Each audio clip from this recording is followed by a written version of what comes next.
అమ్మా మేమమ్మా. ఓ మీరా? ఏంటి విషయం? అమ్మా నీకు ఇష్టమని నేను అన్నయ్య కలిసి సేమియా పాయసం చేశాను. ఓ గుడ్ జాబ్. మీరు పాయసం చేయడం కూడా నేర్చుకున్నారా? చేసిందంతే నేనే అమ్మా. అన్నయ్య చేసి చూసారంతే. అవునా? అవును.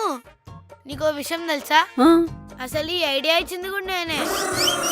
నాకు తెలుసు నాన్న, నీకు చదువు తప్ప అన్నీ వస్తాయని. ఒకవేళ నేను ఇంట్లో లేనప్పుడు మీకు ఆకలేస్తే ఇలాగే కలిసి వంట చేసుకొని తినండి, ఓకే? అలాగే అమ్మా, నువ్వు పాయసం తాగు. నాదే ఉందిలే నాన్న, కష్టపడి చేశారుగా, మీరే తాగండి. మాకు ఇంకా ఉందమ్మా, ఇది నీకోసమే. పర్లేదు, మీరు తాగండి.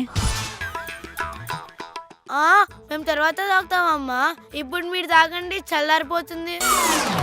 ఏంటి జోక్ చేస్తున్నారా? జోక్ ఏంటమ్మా, మేము సీరియస్ గానే చెప్తున్నాం. నేను సీరియస్ గానే చెప్తున్నా, వద్దని. అదేంటమ్మా, నీకోసం అంత ప్రేమకు చేస్తే వద్దంటావు? రేయ్, నాటకాలు ఆడుతున్నారా?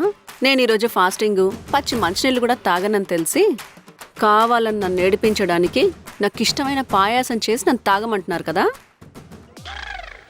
నాకు తెలుసురా మీ గురించి. మీకు ఎగ్జిబిషన్కి వెళ్ళడానికి నేను డబ్బులు ఇవ్వలేదని నా మీద కోపంతో ఇలా చేశారు కదా? మీరు చేసిన పనికి ఈ మంత్ పాకెట్ మనీ కూడా కట్టు.